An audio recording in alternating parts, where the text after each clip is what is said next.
नमस्कार दोस्तों, स्वागत है आपका इस YouTube channel Sarvan GS classes में। पिछले क्लास में हम लोग चर्चा किए थे इतिहास के कुछ बेसिक सब्जेक्ट को लेकर के कि इतिहास की उपयोगिता क्या है, उसका अर्थ क्या होता है, उसको क्यों पढ़ाना चाहिए, इतिहास को विभाजित क्यों किया गया है। इन सब चीजों, इस बेसिक चीजों को लेकर के पिछले क्लास में हम लोग चर्चा किए थे।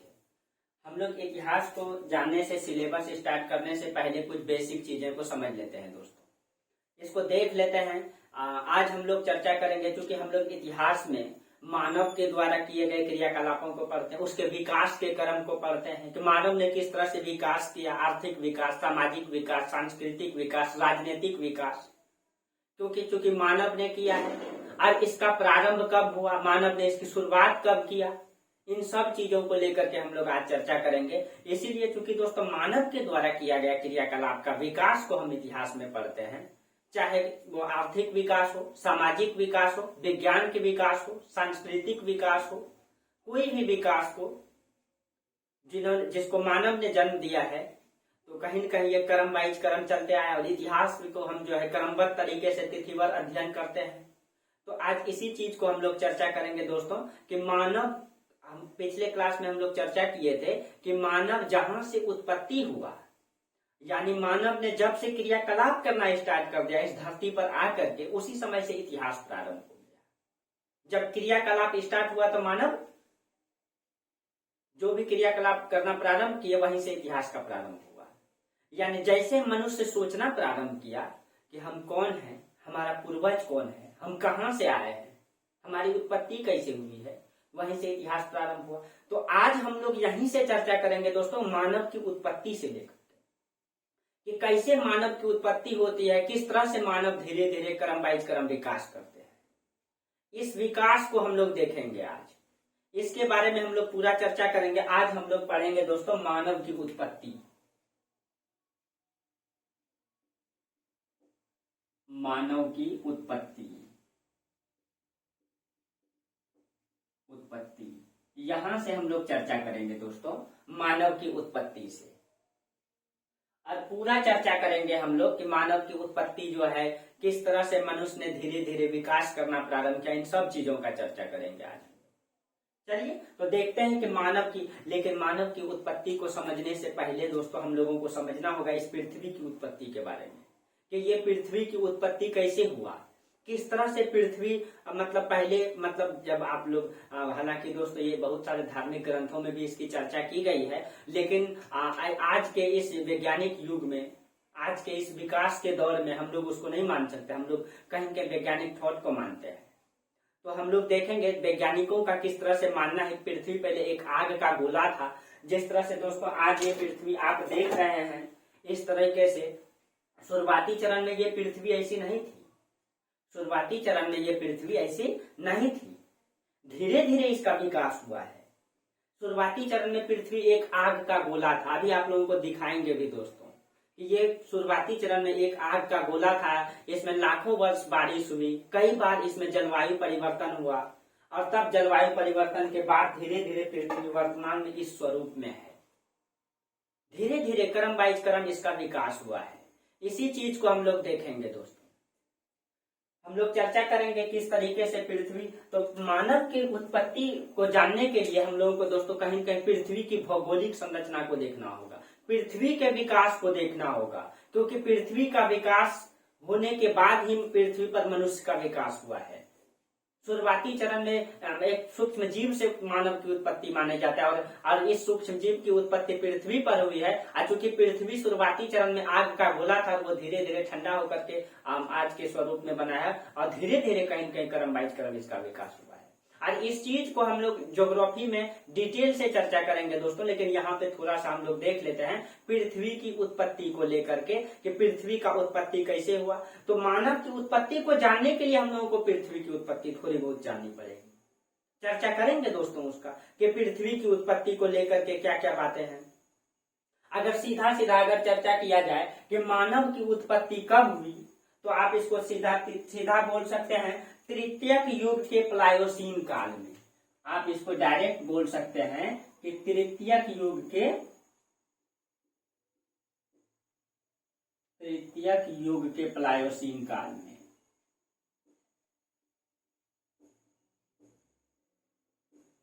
प्लायोसीन काल में। लेकिन ये तृतीयक युग प्लायोसीन काल क्या है दोस्तों, ये आप कैसे समझेंगे कि ये तृतीयक युग क्या है, ये प्लायोसीन काल क्या है? इसी को समझने के लिए दोस्तों पृथ्वी के विकास के क्रम को समझना होगा। तो हम लोग देखेंगे किस तरह से पृथ्वी का विकास हुआ है। हालांकि ज्योग्राफी का ये मुख्य टॉपिक है दोस्तों, लेकिन जब आप इतिहास को पढ़ेंगे तो इतिहास को मानव की उत्पत्ति से पढ़ेंगे, क्योंकि जब मानव आया तो क्रियाकलाप करना स्टार्ट कर दिए और उसी का क्रियाकलाप को हम लोग संरक्षित करके रखे और उसी को हम लोग इतिहास में पढ़ते हैं। चलिए, तो इसी चीज का हम लोग चर्चा करते हैं। तो पृथ्वी का उत्पत्ति को लेकर के अगर हम चर्चा करेंगे कि पृथ्वी की उत्पत्ति जो है आज से लगभग 4.6 अरब वर्ष पहले मानी जाती है। हालांकि बहुत सारे ग्रंथों में अलग अलग चीजें दी गई है, लेकिन अब एक अनुमानता है वैज्ञानिकों का कि पृथ्वी की उत्पत्ति की अगर हम चर्चा करेंगे, पृथ्वी की उत्पत्ति को लेकर के अगर हम चर्चा करेंगे तो इसकी उत्पत्ति को कालक्रम में विभाजित किया गया है। पृथ्वी की उत्पत्ति ऐसे तो लगभग 4.6 अरब वर्ष पहले माना जाता है। अरब वर्ष पहले 4.6 अरब वर्ष पहले इस पृथ्वी की उत्पत्ति हुई है। इसके उत्पत्ति को कालक्रम में विभाजित किए हैं दोस्तों। जैसे कि आप मान लीजिए एक महीना है, जैसे एक महीना को पूरे महीना को सप्ताह में विभाजित किए हैं, एक सप्ताह को मतलब दिन में विभाजित किए हैं, दिन को घंटा में किए हैं, घंटा को मिनट में किए हैं, मिनट को सेकंड में किए हैं। उसी तरह से पृथ्वी की उत्पत्ति को भी हम लोग विभाजित किए हैं दोस्तों, उसका ज्योग्राफिकल भाषा है। चलिए, तो पृथ्वी की उत्पत्ति को लेकर के जो है इसको इस तरह से इसको देख सकते हैं दोस्तों। पृथ्वी की आयु लगभग 4.6 अरब वर्ष है, लगभग इसकी तो इतना है। लेकिन पृथ्वी के विकास को जो है 3 काल में विभाजित किया गया है। अब देखिए पृथ्वी के विकास को इसको हम लोग ऐसे देख सकते हैं दोस्तों, ठीक है, कि देखिए ये पृथ्वी की कालखंडों को अगर हम लोग समझेंगे तो इसमें होता है आपका महाकल्प, महाकल्प, उसके बाद होता है दोस्तों महाकल्प युग और कल्प। ये क्या है दोस्तों? तो आप एक तरह से कह सकते हैं कि कल्प युग का हिस्सा है और युग महाकल्प का हिस्सा है। अब आप इसको कैसे समझेंगे अभी हम लोग देखते हैं डिटेल से। महाकल्प जो है 5 है, महाकल्प जो है ये 5 है। इसमें से है आपका महाकल्प 5 है। इसमें है आपका सेनोजोइक,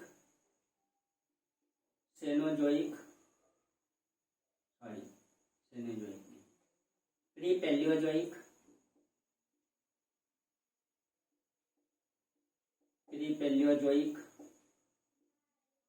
पेलियोजोइक दूसरा में है दोस्तों पेलियोजोइक, यहाँ पे 2 नंबर पेलियोजोइक, प्रीपेलियोजोइक, पेलियोजोइक तीसरा में है मेसोजोइक,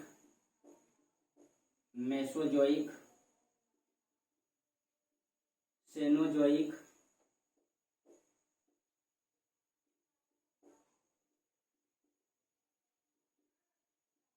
नियोजोइक।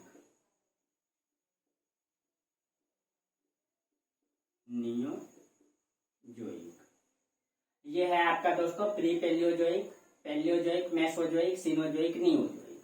अब इसको कल्प में विभाजित किया है, इसको जो है कल्प में विभाजित किया है। अब ये कल्प, जैसे ये तो महाकल्प हो गया, अब इसको कल्प में विभाजित किए हैं। जैसे प्रीपेलियोजोइक को 2 भागों में विभाजित किए हैं, प्रीपेलियोजोइक को इसको 2 भागों में विभाजित किए हैं, इसको 2 भागों में, प्री कैम्ब्रियन काल और कैम्ब्रियन काल, सॉरी आर्कियन और प्री कैम्ब्रियन, आर्कियन और प्री कैम्ब्रियन, इसको 2 भागों में। ये कल्प है दोस्तों, ये एक कल्प हो गया आपका, ये 2 कल्प हो गया, यानी कि प्री पेलियोजोइक को 2 कल्पों में विभाजित किए, 2 कल्प में। पेलियोजोइक को कई कल्पों में, इसको हम लोग प्राथमिक युग की संज्ञा देते हैं, प्राथमिक युग, इसको प्राथमिक युग की संज्ञा देते हैं। इसको प्राथमिक युग नहीं कहते दोस्तों, इसीलिए युग टोटल कितना है 4, महाकल्प कितना है 5 और कल्प कितना है 18। तो देखेंगे जैसे कि ये प्राथमिक युग, तो ये हो जाएगा दोस्तों आपका द्वितीयक युग, द्वितीयक युग। और ये हो जाएगा आपका दोस्तों तृतीयक युग, तृतीयक युग। ये पृथ्वी की कालक्रम है दोस्तों, विकास का कालक्रम। और ये है आपका चतुर्थक युग, ये है आपका चतुर्थक युग। इसको इस तरह से चार, यानी कि इसको 4 युग में विभाजित, प्रथम वाले को दोस्तों कोई युग में नहीं रखे, आर्कियन और प्री कैम्बियन में रखे हैं, क्योंकि उस समय पृथ्वी का विकास सही तरीके से नहीं हुआ था। उस समय आर्कियन क्रम की चट्टान था, धारवाड़ क्रम की चट्टान था, अरावली क्रम की पर्वत था, इसलिए इसको आर्कियन और प्री कैम्बियन में रखे हैं। और प्राथमिक युग में पृथ्वी का विकास जब प्रारंभ हुआ तो यहीं से हम लोग प्राथमिक युग, द्वितीयक युग, तृतीयक युग, चतुर्थक युग, इसीलिए युग कितना है, यानी महाकल्प के अंतर्गत युग है। और कल्प यानी कि युग के अंतर्गत मान सकते हैं। जैसे प्री पैलियोजोइक को दोस्तों 2 कल्प में विभाजित किया, आर्कियन और प्री कैम्बियन। अब देखिए उसी तरह पैलियोजोइक को दोस्तों, ये पैलियोजोइक को, इसको पैलियोजोइक को 6 भागों में विभाजित करते हैं। अब इसको यहाँ पे जगह तो नहीं है, अब इधर हम लोग देखते हैं दूसरा वाला हम लोग चर्चा करते हैं पैलियोजोइक का, दूसरा वाला का, ठीक है। दूसरा वाला को 6 भागों में बांटे हैं, पैलियोजोइक, पैलियोजोइक, इसको 6 भागों में बांटे हैं दोस्तों। इसमें आप लोग देख लीजिए, पैलियोजोइक को 6 भागों में बांटे हैं, यानी ये कल्प है। जैसे प्री पैलियोजोइक का 2 कल्प, आर्कियन और प्री कैम्बियन, टोटल 18 है, 18 हम लोग देखेंगे। तो इसमें आपका एक है प्री पैलियोजोइक, तो पैलियोजोइक को 6 भागों में बांटे, कैम्बियन, ओर्डोविशियन, इसमें है आपका कैम्बियन, दूसरा में ओर्डोविशियन,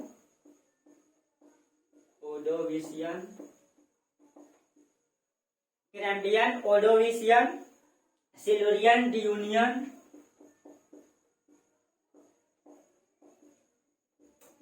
सिल्वरियन, चौथा में है दोस्तों डियूनियन, पांचवा में है आपका कार्बोनिफेरस और पर्मियन, कार्बोनिफेरस, और छठा में है दोस्तों आपका पर्मियन। ये 6 कल्प हो गया, यानी पैलियोजोइक का कितना कल्प है, 6, और 6 और 2 कल्प 8 कल्प हो गया। अब आपका हो गया, इसको जो दोस्तों प्राथमिक युग की संज्ञा देते हैं, यहाँ पे आपको चर्चा कर दिए थे, इसको प्राथमिक युग की संज्ञा देते हैं। और हम आपको बताए हैं कि मानव की उत्पत्ति तृतीयक युग के प्लायोसीन काल में हुआ है। अब आपको धीरे धीरे समझ में आ रहा होगा कि देखिए हम प्री पैलियोजोइक को कोई काल में नहीं रखे हैं, और पैलियोजोइक को प्रथम युग में रखे हैं, सॉरी युग में, तो इसको प्रथम युग में रखे हैं, और मेसोजोइक को द्वितीय युग में रखे हैं, और मानव की उत्पत्ति तृतीय युग में हुआ है। इसका मतलब सेनोजोइक देखिए यहाँ है आपका, ठीक है। और सेनोजोइक का तृतीयक युग को हम लोग सेनोजोइक भी कहेंगे, और इसका प्लायोसीन, तो इसका कल्प जो होगा दोस्तों प्लायोसीन होगा। अभी आगे चर्चा करते हैं। तो इतना आप लोगों को समझ में आया होगा, तब तक आप लोग मिटा देते रहिए। देखिए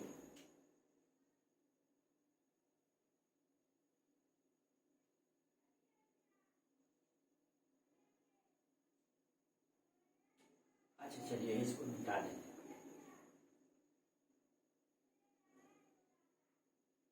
हाँ, तो ये ध्यान में रखना है दोस्तों, इसको कितने भागों में बांटे थे, 6 भागों में। मेसोजोइक को दोस्तों 3 भागों में बांटे हैं। मेसोजोइक को कितना भागों में बांटे, 3 भागों में। यहाँ पे लिख देते हैं मेसोजोइक, ये मेसोजोइक है। मेसोजोइक को 3 भागों में बांटे हैं, ट्रियासिक, जुरेसिक, क्रीटेशियस। इसको दोस्तों 3 भागों में, ट्रियासिक, जुरेसिक,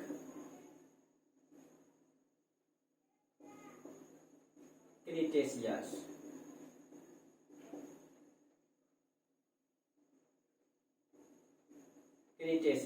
इसको 3 भागों में बांटे, यानी कि मेसोजोइक को 3 भागों में बांटे हैं, ट्रियासिक, जुरेसिक और क्रीटेशियस। उसके बाद है आपका दोस्तों सेनोजोइक ना, यानी कि ये आपका तीसरा है, और चौथा यानी कि चौथा सेनोजोइक।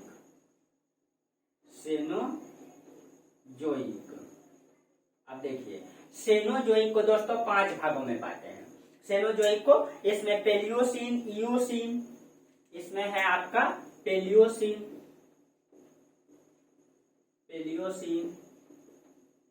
दूसरा में है आपका इयोसीन, तीसरा में है आपका इयोसीन, मायोस, ओलिगोसीन,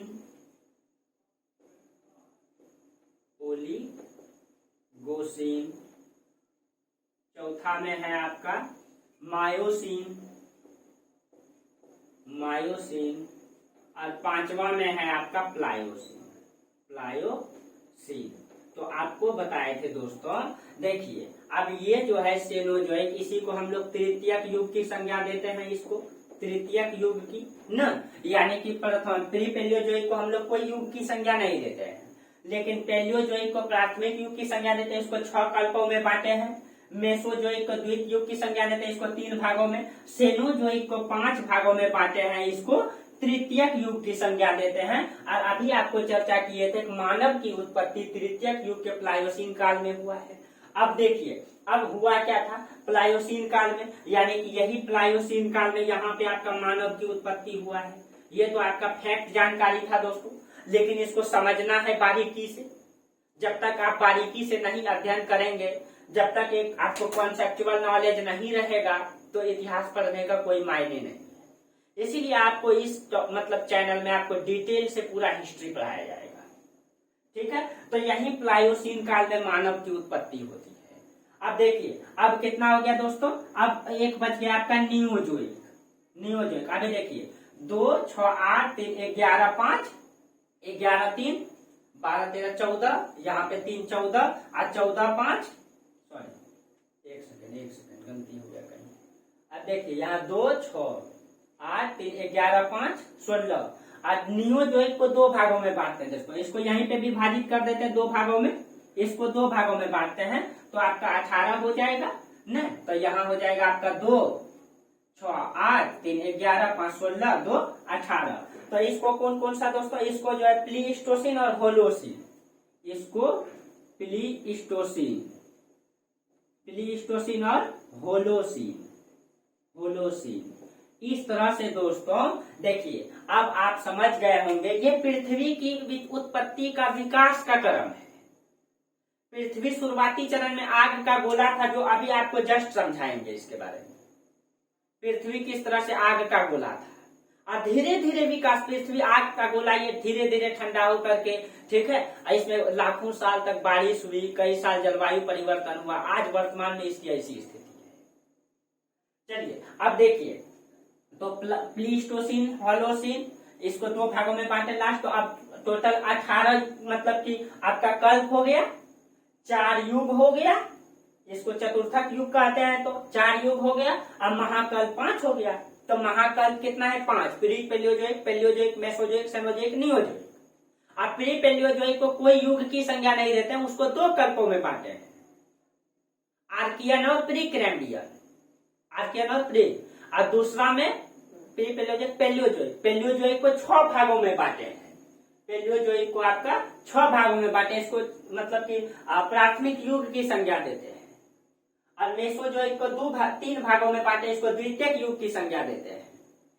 तो अब देखिए अब इसी में धीरे धीरे जब पृथ्वी बन चुका था, पृथ्वी बनने के बाद जब मानव आया, जब जीव की उत्पत्ति हुई धीरे धीरे, पहले स्तनधारी जीव का विकास हुआ, माना जाता है कि समुद्रों में जीव की विकास हुई, प्रथम बार जीव का उत्पत्ति हुआ। और समुद्र में जीव की उत्पत्ति होने के बाद धीरे धीरे उसका विकास हुआ, कई बार पृथ्वी अपना जलवायु में परिवर्तन लाया, और आज जाकर के कहीं कहीं आज हम लोग दोस्तों यहाँ पे आज मतलब कि हम लोग कैमरा में पढ़ रहे हैं, एक निर्जीव चीजें हमारे सामने रखी हुई, लेकिन वो सारा कैद कर रहा है, इतना डेवलप कर गए हैं।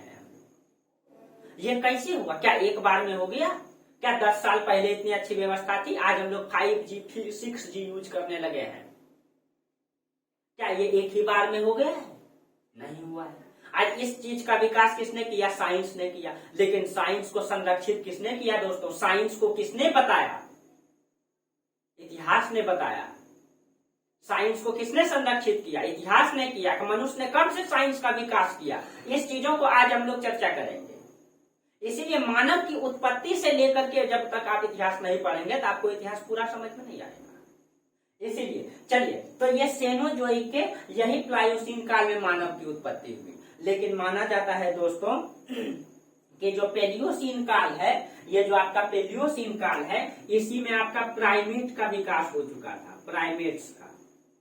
प्राइमेट का विकास, प्राइमेट का मतलब आपका बंदर है, अरुंगटा है, छुछुंदर है, लंगूर है, ठीक है। यानी इस प्राइमेट्स में आपका बंदर है, छछुंदर है, लंगूर है, इन सारे जीवों का विकास यही हो गया था। और धीरे धीरे अभी दिखाएंगे दोस्तों कि धीरे धीरे बंदर, छछुंदर, लंगूर, चिंपैंजी, इन जीवों ने धीरे धीरे विकास करते करते जब मनुष्य अधिक झुक करके चलता था, यानी कि जब मनुष्य इस तरह से झुका हुआ था, यानी कि ये मतलब 4 पैरों का उपयोग करता था, तो इसका बड़ा सा पूंछ निकला हुआ था। लेकिन मनुष्य ने धीरे धीरे खड़ा होने लगा तो उसका पूंछ के आकार भी घटने लगा। जब धीरे धीरे और खड़ा हुआ दोस्तों तो इसका पूंछ का आकार और घटने लगा। जब धीरे धीरे मनुष्य पूरा खड़ा हो गया तो उसका पूंछ क्या हो गया? धीरे धीरे समाप्त हो गया। तो इस तरह से विकास किया है मनुष्य ने। तो शुरुआती चरण में ये बंदर, लंगूर, छछुंदर, इन सब जीवों से धीरे धीरे, इन प्राइमेट्स जीवों से धीरे धीरे प्लायोसीन काल तक आते आते ये मानव जो है 2 हाथों का प्रयोग करने लगा था। जलवायु परिवर्तन के कारण ठंड से बचने के लिए इन्होंने जो है कि हाथ का उपयोग करने लगा था। कहते हैं जिस विशेषताओं का, जिस संरचना के आधार पर, जिस विशेषता के आधार पर हम लोग मानव को रखते हैं, उसका मतलब कि कुछ गुण यहाँ पाए जाने लगा था मनुष्य का। इसीलिए यहाँ प्लायोसीन काल में मानव की उत्पत्ति माना जाता है। ठीक है दोस्तों, अब देखिए इसको हम लोग डिटेल से देखते हैं कि आप देखिए ये तो आपका पृथ्वी की विकास का क्रम है, लेकिन इसमें जो प्लायोसीन काल में मानव की उत्पत्ति हुई, अब ये मानव की उत्पत्ति के बारे में हम लोग डिटेल से चर्चा करते हैं थोड़ा सा कि किस तरह से मानव की उत्पत्ति हुई, किस तरह से मानव ने अपना विकास किया। चलिए इसको हम लोग देखते हैं। हाँ, एक बात ध्यान में रखिएगा दोस्तों, ये प्लायोसीन काल में यहाँ मानव की उत्पत्ति हो गई थी, लेकिन भारत में मानव का विकास प्लीस्टोसीन काल में दिखाई देता है। जैसे दोस्तों विकास का क्रम धीरे धीरे चलता है, जैसे आप अभी वर्तमान में ले लीजिए, अमेरिका खूब डेवलप कर गया है, भारत उससे कम डेवलप है। भारत में ही अगर आप अनेकों शहर को ले ले, मुंबई डेवलप कर गया है, लेकिन बिहार का शहर अभी भी दुर्भाग्य की स्थिति में जी रहा है। तो देखिए इसका मतलब ये है कि एक ही बार में पूरी दुनिया विकास नहीं कर रही है। इसी तरह भारत में तुरंत मानव की मतलब ये नहीं दिखाई देता है कि मानव की उत्पत्ति हुआ और प्लीस्टोसीन काल में उसी समय भारत में मानव का विकास बाद में दिखाई देता है। भारत में मानव का विकास प्लीस्टोसीन काल में दिखाई देता है। ये जो प्लायोसीन काल है ये लगभग 1 अरब वर्ष पहले था। ये पृथ्वी पर 1 करोड़ वर्ष पहले था। 1 करोड़ वर्ष पहले था, यानी 1 करोड़ वर्ष पहले मानव की उत्पत्ति हो गई थी। लेकिन भारत में इस समय मानव की उत्पत्ति नहीं दिखाई देती है, क्योंकि ये जो 1 करोड़ वर्ष पहले मानव की उत्पत्ति हुई थी, ये अफ्रीका का ट्रांसवाल प्रांत में दिखाई, दक्षिण अफ्रीका का, जहां का आपका एबी डिविलियर्स रहने वाले हैं। आप लोग क्रिकेट देखते होंगे तो जानते होंगे, एबी डिविलियर्स और कई सारे क्रिकेटर हैं। वही दक्षिण अफ्रीका में मानव की उत्पत्ति ट्रांसवाल प्रांत में दिखाई देता है। 1924 में उसकी सर्वप्रथम खोज की गई थी। सबसे प्राचीनतम मानव का अवशेष वहीं मिला है, और उसी का अभी आपको चर्चा करेंगे। जैसे आपको ये अफ्रीका का मैप अगर थोड़ा सा बता दें, ये देखिए,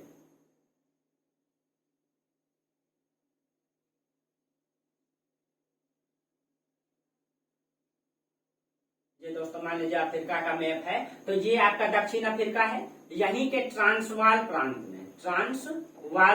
में यहीं के ट्रांसवाल प्रांत में 1924 ईस्वी में सर्वप्रथम सबसे प्राचीनतम मानव का खोज अवशेष पाया गया। और इसके बाद मानव का विकास धीरे धीरे जैसे इसे ऊपर जाते हैं तो उससे नवीनतम मानव दिखाई देने लगता है। इससे नवीनतम मानव दिखाई देने लगता है। और भारत में माना जाता है कि मनुष्य का विकास उत्तर से दक्षिण की ओर हुआ है।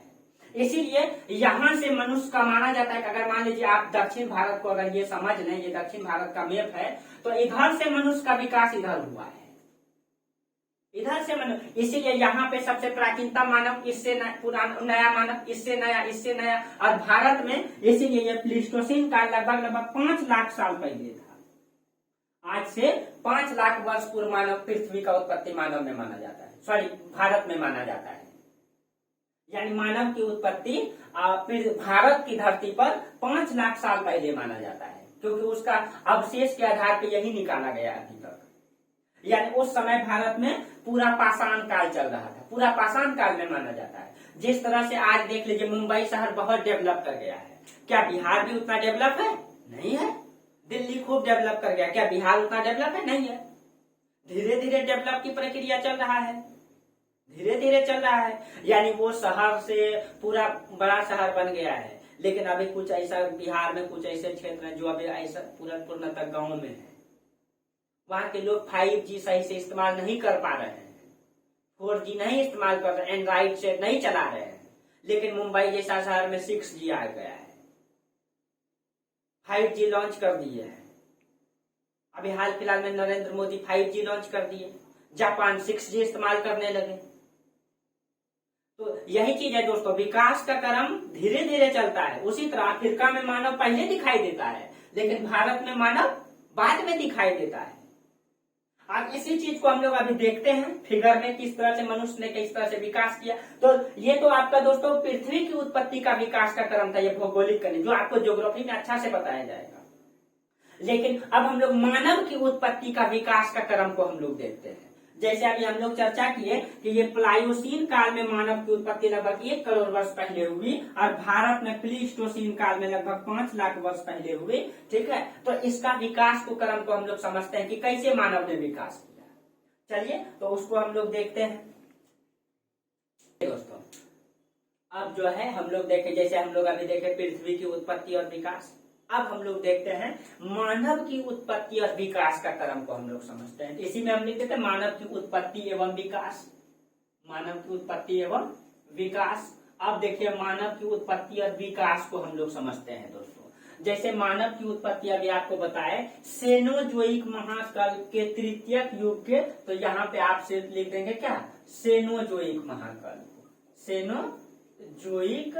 सेनोजोइक महाकल्प के तृतीयक युग के प्लायोसीन काल में हुआ, प्लायोसीन काल में हुआ। और इस समय दोस्तों, इस समय जो है सिर्फ मानव, इस समय मानव के प्राइमेट्स का विकास हुआ था।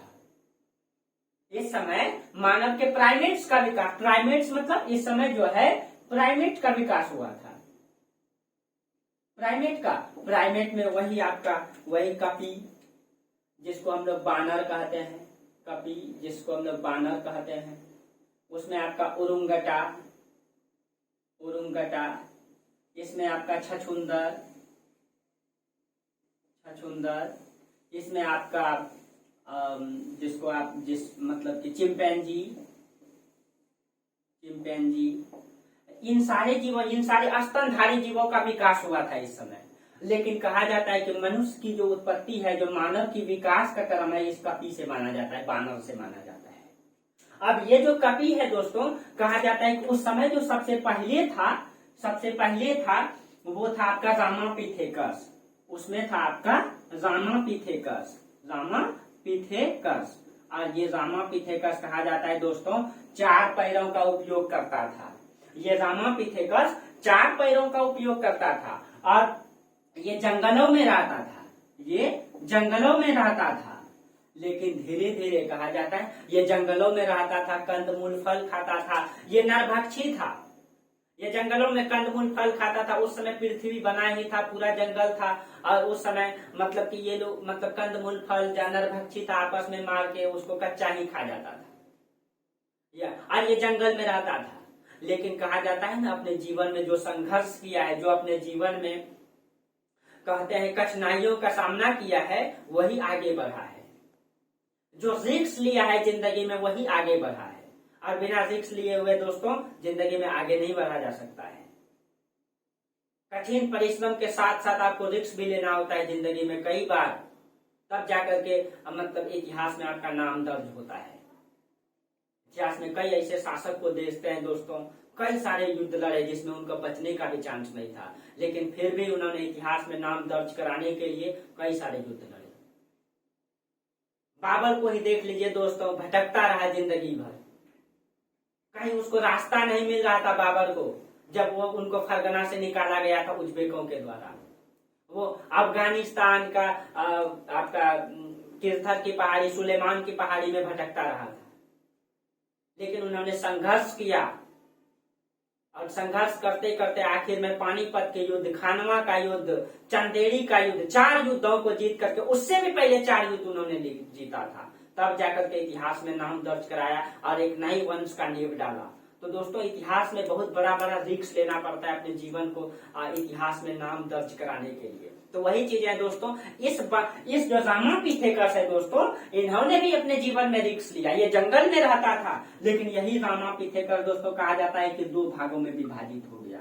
एक भाग जंगल में ही रह गए और एक भाग मैदानी भागों में आ गया।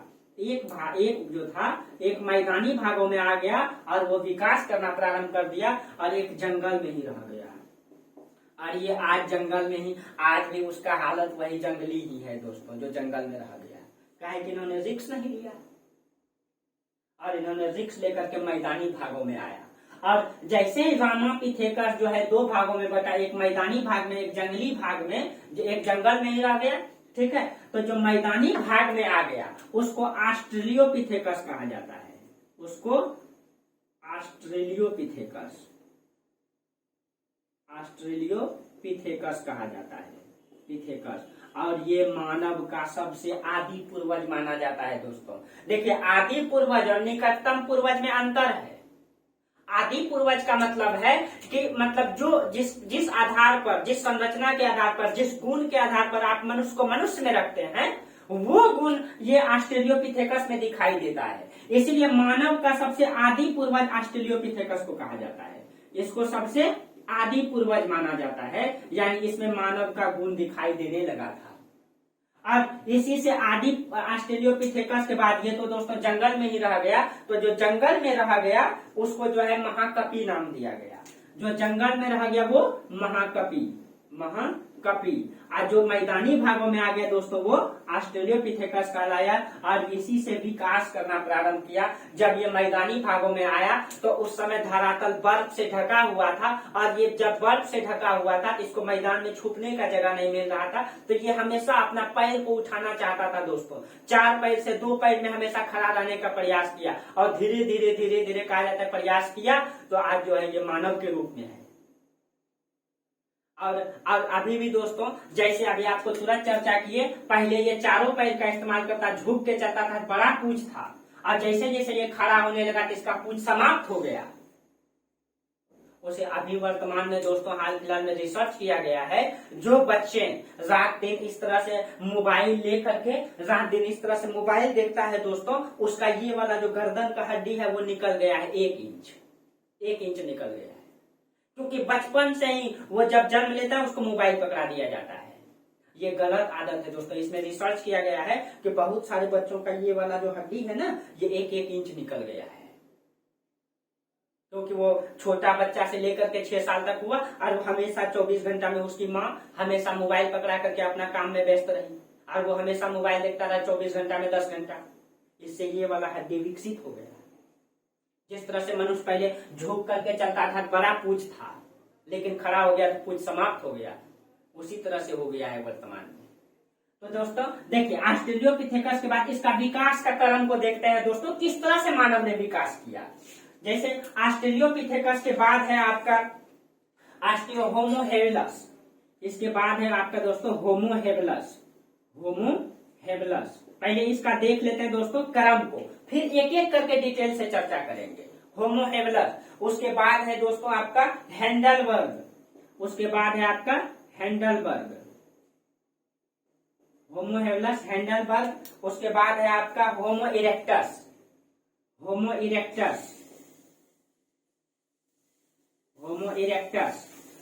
इरेक्टस के बाद है दोस्तों होमो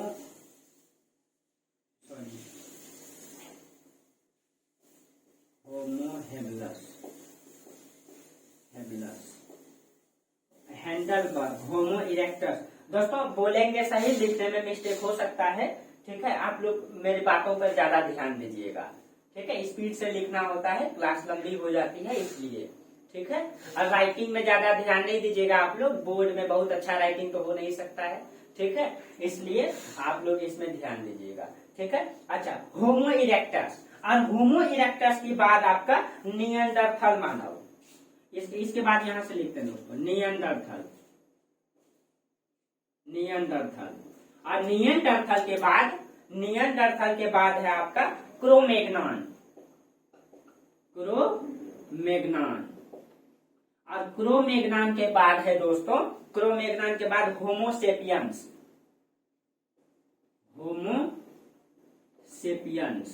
दोस्तों यही होमोसेपियंस है जो मानव का सबसे निकटतम पूर्वज है,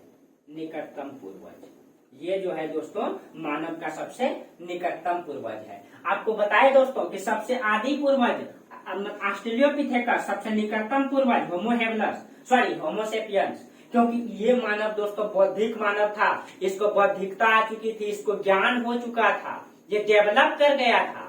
और एक एक के बारे में भी चर्चा करते दोस्तों कि ऑस्ट्रेलियोपिथेकस ने क्या क्या काम किया, होमो हेबिलस ने क्या क्या काम किया, और उसी चीज को दोस्तों इतिहास में संरक्षित रखा गया है। अब यहां से आपको समझ में आएगा कि मनुष्य ने जब यहाँ क्रियाकलाप करना प्रारंभ कर दिया, यहीं से इतिहास की उत्पत्ति हुआ।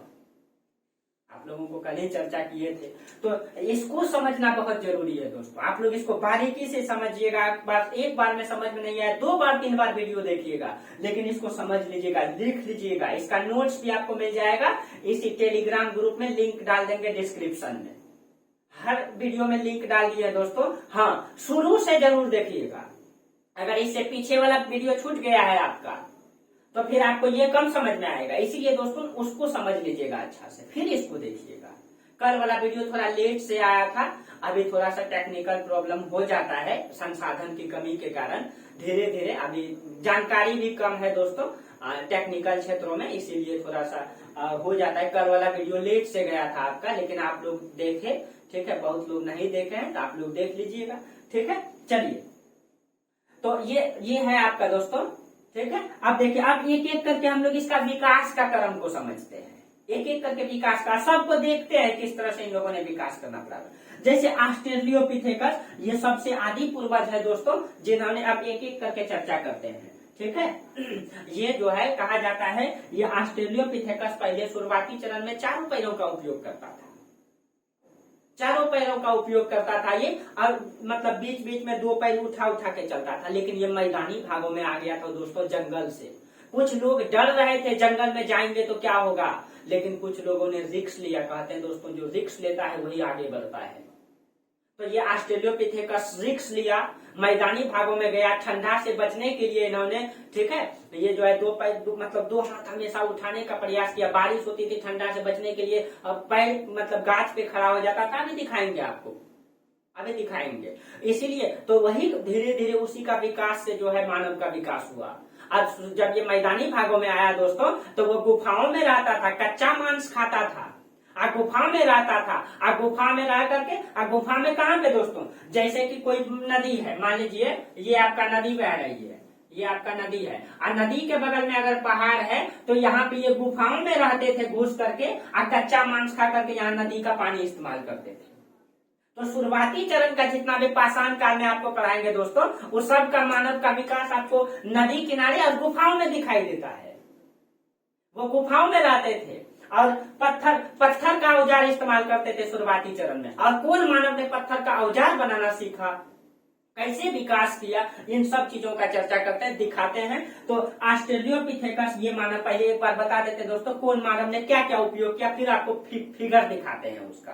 तो देखिए ऑस्ट्रेलियोपिथेकस ये मैदानी भागों में आने वाला प्रथम मानव था, इसीलिए इसको मानव का आदि पूर्वज कहा जाता है। दूसरा जो होमो हेबिलस है दोस्तों, ये जो होमो हेबिलस है, ठीक है, ये हाथों का प्रयोग करने लगा था दोस्तों। ये ठंड से बचने के लिए, यानी कि अब ये 2 पैर खड़ा करने लगा था, दो पैर खड़ा करने लगा था। कौन? ये होमो हेबलस जो है दोस्तों, ये हाथों का प्रयोग पहली बार किया था। ये हाथों का प्रयोग पहली बार किया था, हाथ का इस्तेमाल करने लगा था। उसके बाद आपका होमो हेबलस के बाद आपका हैंडलबर्ग है दोस्तों।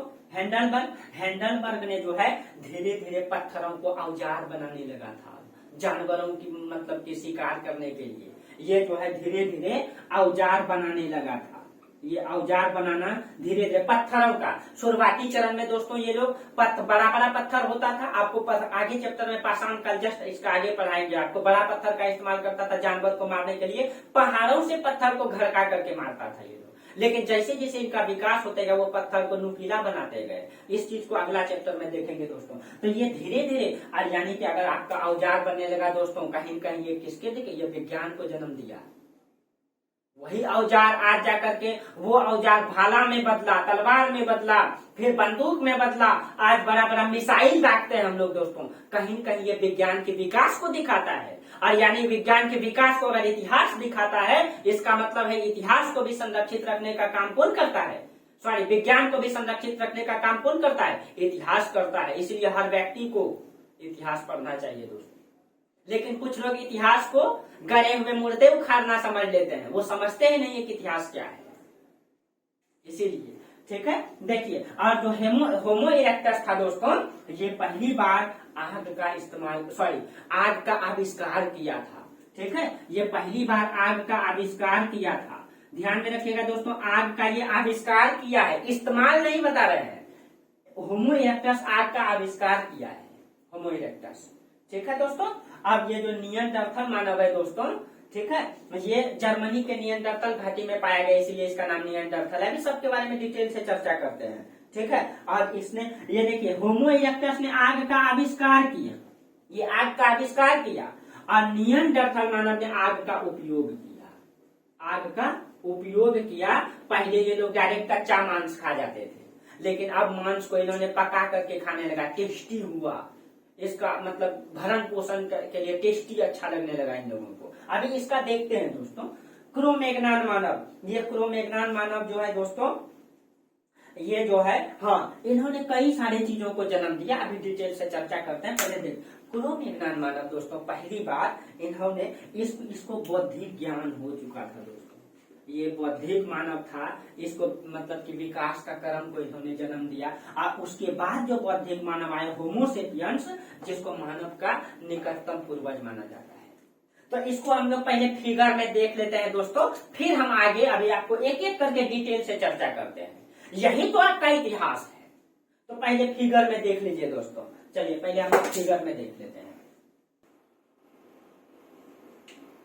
देखिए, यही आपका दोस्तों शुरुआती चरण में जो अभी आपका चर्चा कर रहे थे, पृथ्वी इस तरह से आग का गोला था, इस तरह से आग का गोला था। और धीरे धीरे ये आग का गोला ये धीरे धीरे ठंडा होकर के धीरे धीरे ये ठंडा हुआ। इसमें लाखों करोड़ों साल इसमें बारिश होता रहा दोस्तों। अब बारिश होने के क्रम में धीरे धीरे लाखों करोड़ों साल में ये धीरे धीरे ठंडा होते होते वर्तमान जो स्थिति है दोस्तों, ये इस तरह से हुआ है। और इसको ऐसा होने में दोस्तों लगभग करोड़ों वर्ष लग गया है, करोड़ों वर्ष लग गया है। इस तरह से शुरुआती चरण में ये पृथ्वी आग का गोला था। और अभी भी पृथ्वी का जो आंतरिक हिस्सा है, आपको ज्योग्राफी में पढ़ाएंगे, पृथ्वी का आंतरिक हिस्सा, जो पृथ्वी का जो आंतरिक हिस्सा है, इसको हम लोग 3 भागों में बांटे हैं, क्रस्ट, मेंटल और कोर। और अभी भी कोर वाला जो हिस्सा है दोस्तों पृथ्वी का, वो अभी भी आग है, जिससे ज्वालामुखी निकल जाता है कभी कभी, इसी से ज्वालामुखी निकलता है। तो इसी को हम लोग देखेंगे दोस्तों। अब देखिए, ये इस तरह से शुरुआती चरण में पृथ्वी था। और अभी भी इसका जो अंदरूनी हिस्सा है वो अभी भी आग के तरह ही है, अभी भी ये आग के तरह ही है। ठीक है, जिस समय पृथ्वी ऐसा था, इस तरह से पृथ्वी ठंडा हुई है।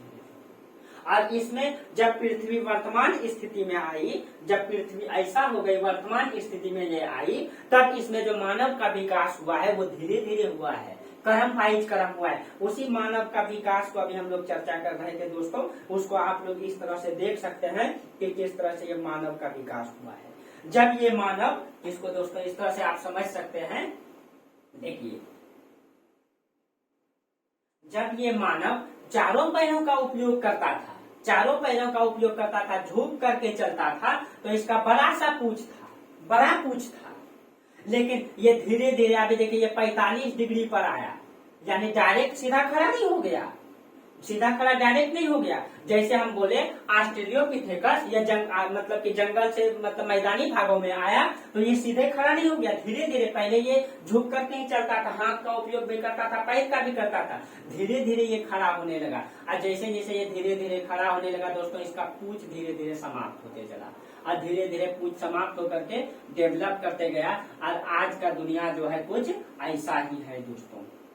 इस तरह से मानव ने विकास किया। जैसे आपको चर्चा किए थे कि मानव का जो आदि पूर्वज थे, जो सिर्फ पहले शुरुआती चरण में हाथ का भी उपयोग करते थे, ठंड से बचने के लिए गाछ से लिपट जाते थे, इस तरह से आप लोग देख सकते हैं दोस्तों किस तरह से मानव ने जो है विकास किया है। ये हम लोगों का आदि पूर्वज है दोस्तों, इस तरह से आप इसको देख सकते हैं, ये हमारा आदि पूर्वज है। कहीं कहीं ये हाथ का भी उपयोग करता था और पैर का भी, धीरे धीरे इन्होंने विकास करना प्रारंभ किया। जैसे आपको बोले थे होमो हेबलस, ये होमो हेबलस का एक उदाहरण देख सकते हैं दोस्तों, जो जिन्होंने हाथ का उपयोग करना प्रारंभ किया था, होमो हेबलस मानव। उसके बाद दोस्तों आप देख सकते हैं किस तरह से मानव जो है हाथ का प्रयोग करना प्रारंभ किया था, इस तरह से होमो हेबलस मानव ने। और धीरे धीरे मानव जो होमो हेबलस के बाद जब ये जो है निएंडरथल मानव हुआ, जिसको हम लोग कारीगर मानव भी कहते हैं, इस तरह से कारीगर मानव का उदाहरण आप देख सकते हैं दोस्तों, किस तरह से ये औजार बनाने लगा था। देखिए ये कारीगर मानव है दोस्तों, लेकिन इसको क्या पता था कि ये विज्ञान को जन्म दे रहा है। ये पत्थर का औजार बनाएंगे, फिर हड्डी का औजार बनाएंगे, फिर तांबा इस्तेमाल करेंगे, कांसा इस्तेमाल करेंगे, लोहा इस्तेमाल करेंगे, उससे तलवार बनाएंगे, भाला बनाएंगे, फिर बंदूक बन जाएगा, फिर तोप बन जाएगा, फिर बड़ा बड़ा हथियार बन जाएगा। दोस्तों आज मिसाइल की दुनिया में जी रहे हैं हम लोग। ये इस चीज का विकास कब से हुआ? इस प्राचीन मानव ने किया। शायद इसको पता नहीं था दोस्तों कि हम क्या कर रहे हैं, ये जो औजार बना रहे हैं इसको पता नहीं कि हम क्या कर रहे हैं, लेकिन इन्होंने एक नई चीजों को जन्म दे दिया दोस्तों। यही है ये औजार को इस तरह, और ये इस तरह से गुफाओं में रहते थे, गुफाओं में रहते। कभी इसका डिटेल से चर्चा करेंगे किस मानव ने क्या क्या कायल को जन्म दिया। फिर आपका इतिहास पढ़ने में जो मजा आएगा दोस्तों, फिर आपके इतना जो बेहतर इतिहास आप समझ पाएंगे, शायद कोई बेहतर नहीं समझ पाएगा अगर ये टॉपिक नहीं पढ़े। ये है दोस्तों, इस तरह से मानव ने भी, मतलब यहाँ पे देख सकते हैं कि महिला का कायल और पुरुष का कायल भी विभाजित होगा, जो अभी चर्चा करेंगे। इस तरह से मानव ने धीरे धीरे विकास किया है। देख सकते हैं कि आग का इस्तेमाल करना प्रारंभ कर दिया मानव। पहले कच्चा मांस खाता था, पका करके मांस खाने लगा। ये धीरे धीरे विकास किया है। इसको आप देख सकते हैं किस तरह से ये औजार बना रहा है, ये किस तरह से औजार बना रहा है। ये देख सकते हैं झोपड़ियों में रहता था, गुफाओं में, और इस तरह से ये शुरुआती चरण में पत्थर से जानवर का शिकार करता था। ये पत्थर से जानवर का शिकार करता था, जो आपका अगले टॉपिक में ही आपका इसका चर्चा होगा दोस्तों, किस तरह से ये जानवर को मार करके लाते थे और इसका इस्तेमाल करते थे। देख सकते हैं इस तरह से हमारा आदि पूर्वज ने धीरे धीरे विकास किया है। ये धीरे धीरे हमारा आदि पूर्वज ने विकास किया है। इसको आप लोग समझ सकते हैं, आप लोग इसको देखिए, पढ़िए डिटेल से, इसको समझने का प्रयास कीजिए। चलिए आगे हम लोग पहले डिटेल से एक एक ऑस्ट्रेलियोपिथेकस, होमो हेबलस, हैंडलबर्ग, होमो इरेक्टस, निएंडरथल, क्रो-मैग्नन और होमो सेपियंस के बारे में एक एक करके थोड़ा सा डिटेल से चर्चा कर लेते हैं। चलिए तो हम पहले इसको डिटेल से चर्चा कर लेते हैं।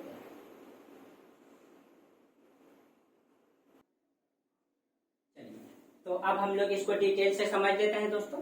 ऑस्ट्रेलियोपिथेकस ने तो हम अभी तुरंत चर्चा किए दोस्तों कि ये जो ऑस्ट्रेलियोपिथेकस है ये पहली बार में जंगल भागों से आकर के मैदानी भागों में आए थे, इसीलिए मानव का आदि पूर्वज भी माना जाता है।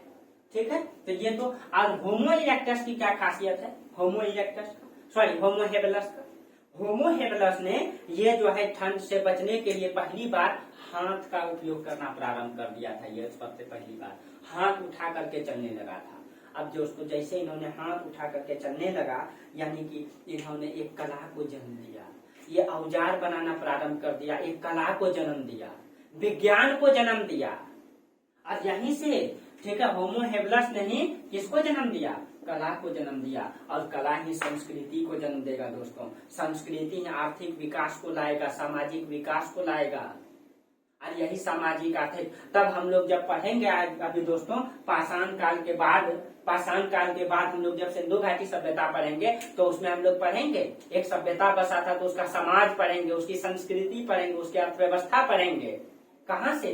धीरे धीरे विकास चला। तो यही होमो हेबलस मानव था जिन्होंने कला को जन्म दिया।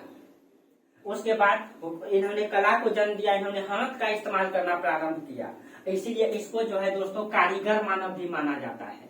इसको कारीगर मानव कहा जाता है। इन्होंने कारीगिरी करना प्रारंभ कर दिया। अभी आपको फिगर में दिखाई किस तरह से वो औजार बना रहा था पत्थर को काट करके। तो ये इन्होंने कारीगर को जन्म, कारीगर मानव इसे कहा जाता है क्योंकि इन्होंने कारीगिरी करना प्रारंभ कर दिया था। उसके बाद दोस्तों, उसके बाद हैंडल पर इन्होंने कारीगर को पूर्ण रूप से विकसित करने का काम किया। पूर्ण विकास तो अभी भी नहीं कहा जा सकता दोस्तों, कब तक ये चलता रहेगा। लेकिन कारीगर को इन्होंने आगे बढ़ाया, कारीगिरी को आगे बढ़ाया और पत्थर का औजार को नुकीला बनाने लगा था। और जब निएंडरथल मानव आया दोस्तों, ये होमो इरेक्टस मानव ने सबसे पहली बार आग का मतलब कि आविष्कार किया।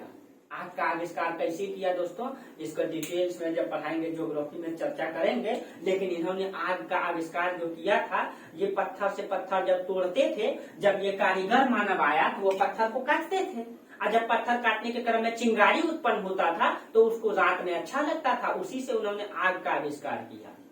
और उसके बाद पहले कच्चा मांस खाता था और ये लोग जो है अब पका करके मांस खाने लगा, तो टेस्टी लगा इसको। अब टेस्टी खाता था ये लोग। अब इसको अच्छा, पहले कच्चा मांस कम खाता था लेकिन अब पक गया तो ज्यादा खा पाता था। इससे धीरे धीरे कहते हैं दोस्तों, हर चीज मानव के मानसिक विकास को जन्म देता है। खान पान बहुत जरूरी होता है मानसिक विकास के लिए। अब देखिए, अब ये कारीगर मानव जो है कि उसके बाद जब होमो इरेक्टस आए, इन्होंने आग का आविष्कार किया, ठीक है। अब उसके बाद जब निएंडरथल मानव आया दोस्तों, तो इन्होंने आग का प्रयोग करना प्रारंभ कर दिया। इन्होंने आग का सर्वप्रथम प्रयोग किया। इन्होंने आग का प्रयोग किया निएंडरथल मानव ने। और उसके बाद इसी ने सबसे पहले, ये निएंडरथल मानव ही है दोस्तों जिन्होंने सबसे पहले कायरी विभाजन किया।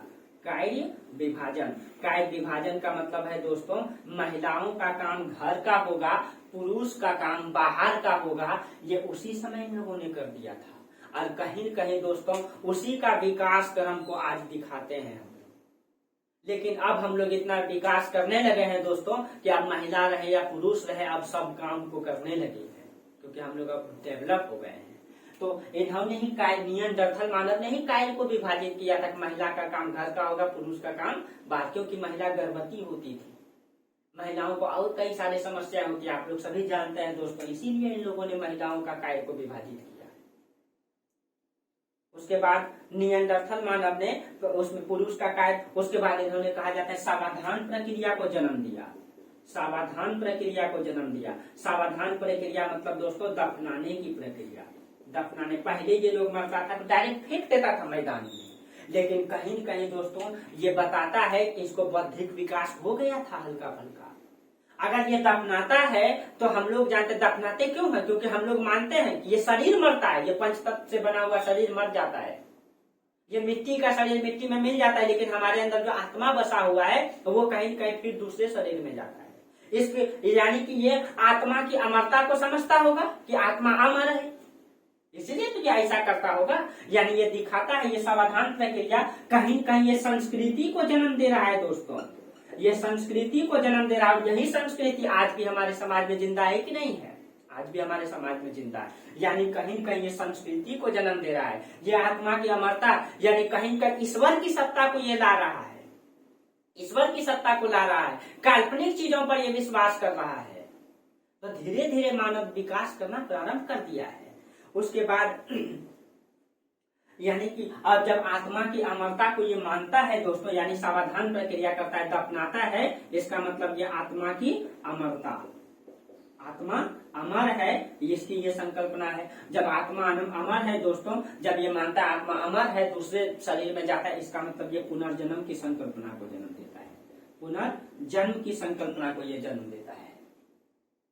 इसका मतलब है कि मनुष्य को धीरे धीरे विकास मतलब बौद्धिक विकास करना प्रारंभ करना आ गया था। ये धीरे धीरे यहाँ तक पहुंच गया था। उसके बाद जब क्रोमज्ञान मानव आता है तो ये बौद्धिक हो चुका था, ये समझने लगा था हर चीजों को। अब ये हर चीजों को समझने लगा था, क्योंकि विकास तो पहले हो चुका है। इसी चीज को अगला टॉपिक में आपका पाषाण काल में पढ़ाएंगे दोस्तों अच्छी तरीके से, तब आपको ज्यादा समझ में आएगा, बेहतर समझ में आएगा आपको। उसके बाद हाँ, यहीं से दोस्तों ये भी ध्यान रखिएगा, यहीं से लिपि का भी विकास होता है। इसी मानव से लिपि का भी विकास दिखाई देता है, लिपि का भी विकास दिखाई देता है यहीं से। उसके बाद आपका है क्रो-मैग्नान मानव। क्रो-मैग्नान को होमो सेपियंस का सबसे निकटतम पूर्वज माना जाता है, और ये बौद्धिक मानव था। होमो सेपियंस मानव का सबसे निकटतम पूर्वज है, और ये पूर्ण रूप से बौद्धिक मानव था दोस्तों। ये पूर्ण रूप से बौद्धिक मानव था होमो सेपियन। अब ये जो दिखाई देता है लगभग 5 से 6 लाख साल पहले दिखाई देता है, 5 से 6 लाख साल पहले। अगले क्लास में आपको पूर्ण अच्छी तरीके से चर्चा करेंगे पाषाण काल, जब आपका अगले चैप्टर होगा, आपका सिलेबस इतिहास का स्टार्ट हो जाए। अभी तक हम लोग बेसिक चीजें पढ़ रहे थे दोस्तों, मानव कब आया, कैसे विकास किया, इतिहास क्यों पढ़ना चाहिए। लेकिन कल से आपका पाषाण काल से सिलेबस स्टार्ट होगा, किस तरह से बांटे वो सब कल से चर्चा करेंगे दोस्तों।